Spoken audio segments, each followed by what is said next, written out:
Hi guys, welcome back to my channel. It's your girl Kelechi Chuku. Today we're going to be talking about blue therapy. I don't know if you have seen this show. I have seen all episodes. I've watched all 4 episodes so far. I'm telling you, this show is everything. It is so interesting. It is engaging. It is entertaining. So what is blue therapy? It's a show that portrays relationship dynamics between young black couples in the UK. It's presented in the setting of a therapy session.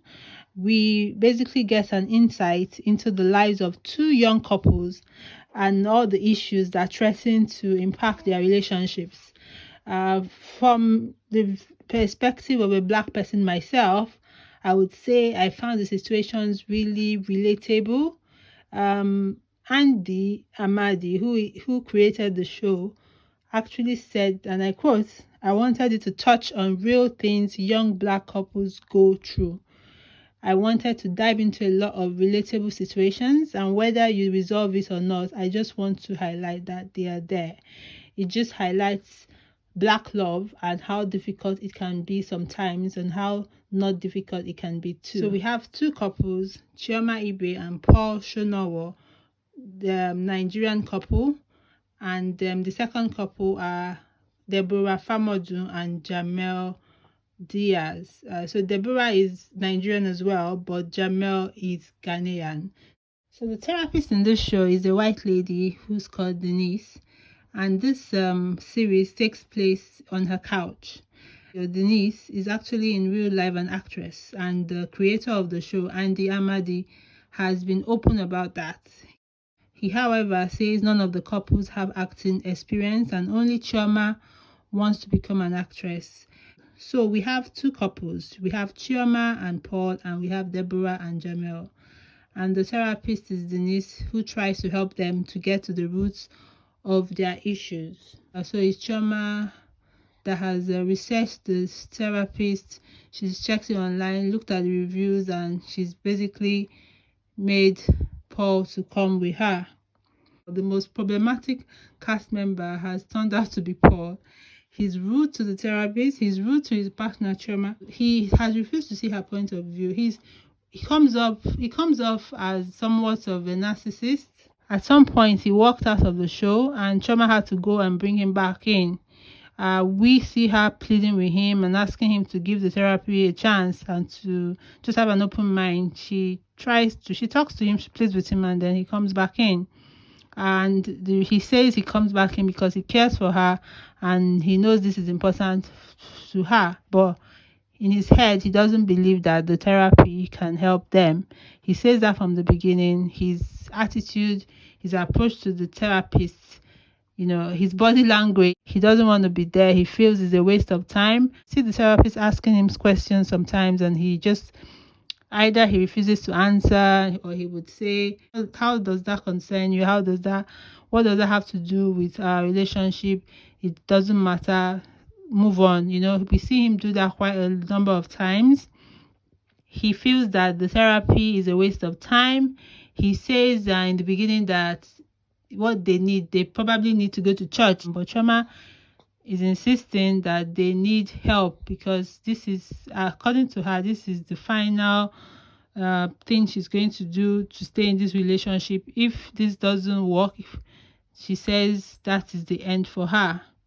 Some of the issues that Chioma has raised are that their finances do not fit in with the image that Paul portrays when he goes out with his friends or his clients. He spends above their means. He places too much attention on how others see him. He neglects her basically, and their relationship is suffering.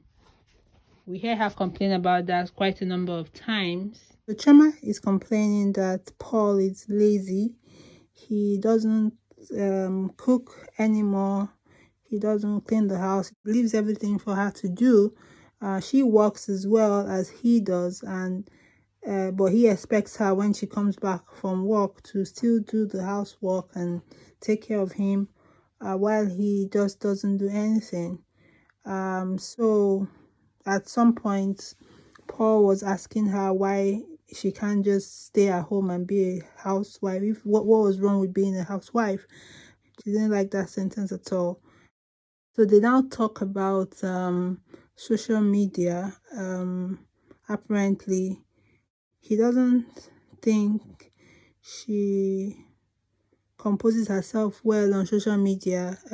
Choma's friend had posted a video where Choma was twerking and he didn't like it.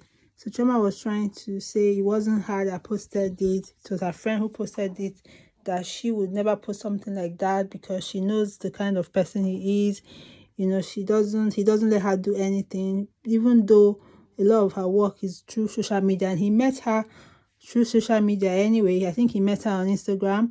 He's controlling. He doesn't want her to be on social media anymore. He feels that she's got a lot of guys have access to her and she's not composing herself well, whatever that means.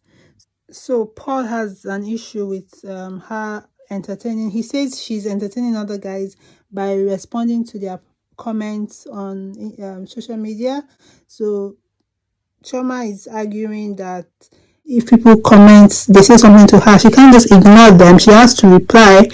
So she's making sense, and she says that's how he met her. He met her through that same platform. So now he's trying to make her to go off it, and they just argue and argue about that. What I see really between them, I see Choma really trying to save this relationship. I think they have invested some time. Both of them have invested. I think they've been together for 3 years, they say, and they've invested a lot of time in the relationship, and they just don't want to. She doesn't want to let it just go like that. She wants to fight for it. He is just a bit laid back. He doesn't think he needs to do anything. He feels that she's just complaining for nothing and he's doing everything he's supposed to be doing. The thing is, he's not really listening to her. He's not hearing her. He just believes that he's right. He knows what she needs. That's just the impression I get. That is my perception of the whole thing. Basically, she's fighting for the relationship. She doesn't want to lose him. And she says that to him several times. But it's just that he's not hearing her. I don't know what the problem is with this poor guy. Chioma is saying she wants to try to save this relationship. This is the last leg for her. That's why she doesn't mind going to beg him to come back in, even when he walks out. She's saying, if the therapy doesn't work, then it's over for her. And I understand where she's coming from. She's struggling. She's fighting for her relationship. She doesn't want the last 3 years to have been a waste. So I do identify with her. I just think the guy himself he's not hearing her. That's the problem. And I don't know what needs to happen for that to happen, basically. So another issue that Chioma brings up is about Paul's sister. So apparently Paul's sister always dumps her kids on Chioma to take care of them for her, as she goes out to have fun with her friends, and then she just leaves her kids with Chioma and she expects Chioma to take care of them. And the thing Chioma was complaining about is, you can't keep doing that all the time. And then she said the sister doesn't even like her. That's Paul's sister doesn't like Chioma. Yes, she leaves her kids with Chioma. She doesn't say anything good about Chioma. So Chioma doesn't like that. And obviously you can imagine how Paul reacts. So he doesn't understand why she's complaining about his own sister's kids. He feels that if she loves him, if Chioma actually loves him like she says she does, she should be looking after his sister's kids. She shouldn't complain. It's practice. I think he says it's practice for her, practicing for when she becomes a mom. Basically, he's not happy about Chioma bringing up his sister. He feels that she's just talking rubbish. So she also complains about his not eating African foods anymore. He used to eat those kind of foods before, but for some reason, because he's eating healthy or something, he eats bland foods. He doesn't like African foods anymore, and she has a problem with that. And the problem, it's even her that has to make those foods for him because he wants fresh food.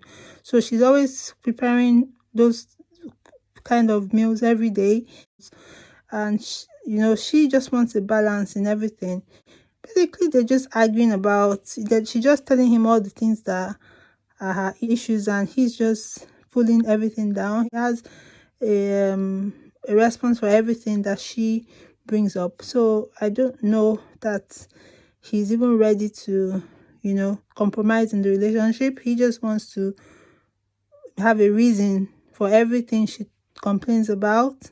Then finally, she complains about them not having sex anymore. Apparently, they don't have sex. He doesn't touch her or something, and he's always saying he's tired.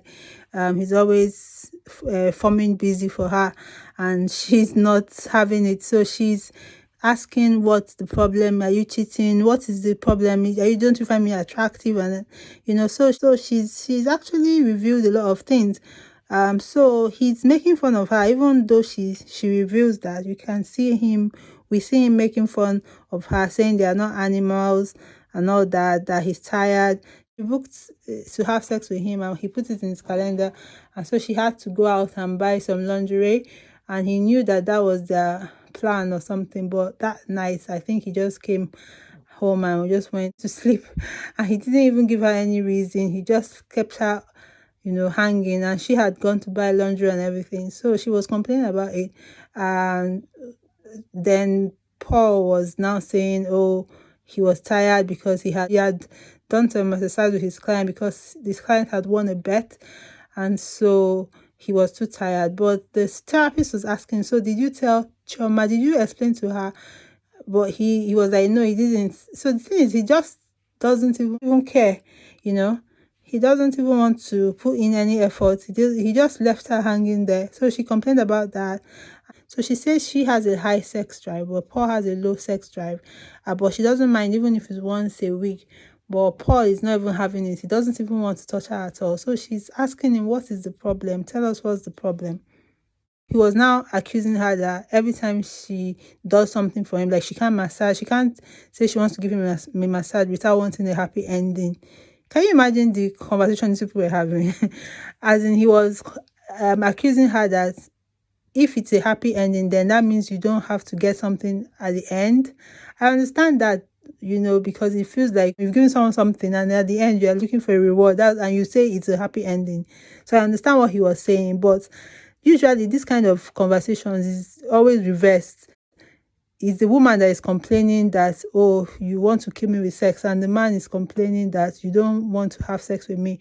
But this is a different matter. Can you imagine these people? And then randomly he comes out and says something about Chioma's weight. Doesn't she know she has added weight? And he doesn't come out straight to say it. He just keeps beating around the bush, saying, oh, would you know if you've added weight? Would you know if you've gained weight? And Chioma is like, have I added weight? Is that the problem? Just say it now. Say what the problem is. Are you not attracted to me anymore because I've added weight? Is that why you don't want to have sex? And she keeps trying to get it out of him.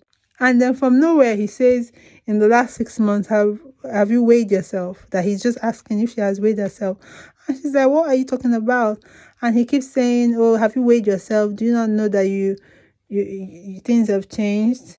And then he keeps, he gets defensive. He doesn't want to admit that he's saying she's added weight. The whole thing just breaks down at that point, and because she gets emotional, she starts to cry, and says, oh, so you say this to me in front of the cameras that I'm fat, that's why you're not attracted to me, that's why you don't want to have sex. I really felt bad for her. It was really bad, and then she had to leave. She said she doesn't want to do it anymore, the therapy, and she just wanted to get out of there. So that was basically how that episode 4 ended, with Paul just kind of running after her to just try to see if she was okay. But she was like, she will never forget this. You actually tell me that I'm fast in front of these cameras. This is the first time you're ever saying this kind of thing. And all those why she didn't know, because she's been trying to have sex with him and he's not wanting to, because obviously he feels that she's fat. But I don't even know what he's talking about. But because look at the girl, she looks beautiful. She's curvaceous, true, but she's fit. She looks fit to me. She looks good. She looks beautiful. like, you have this saying that you don't know what you have until you lose it. See the kind of thing he has. He still has the guts to say that, oh, you are fat. Can you imagine body shaming the girl? That was the end for me. I was trying to give him a chance all this while, but everything just broke down with that thing. He just body shamed her. And if anybody should body shame anyone, it shouldn't be your partner. It shouldn't be someone that loves you or you say you love. So that was really bad. And that was how episode 4 ended. So we're now waiting for 5 and 6. And hopefully it will come out and we'll watch it and we'll see if he does some damage control. We'll see what happens after that. In my next video, I'm going to talk about the other couple, Deborah and Jamil. I can't talk about them in this video because this video is already too long. So thank you guys for watching. If you haven't subscribed, please subscribe. If you have subscribed but you have not clicked on the notification bell, please do that. And I will see you guys in my next one. Thank you for watching. Bye.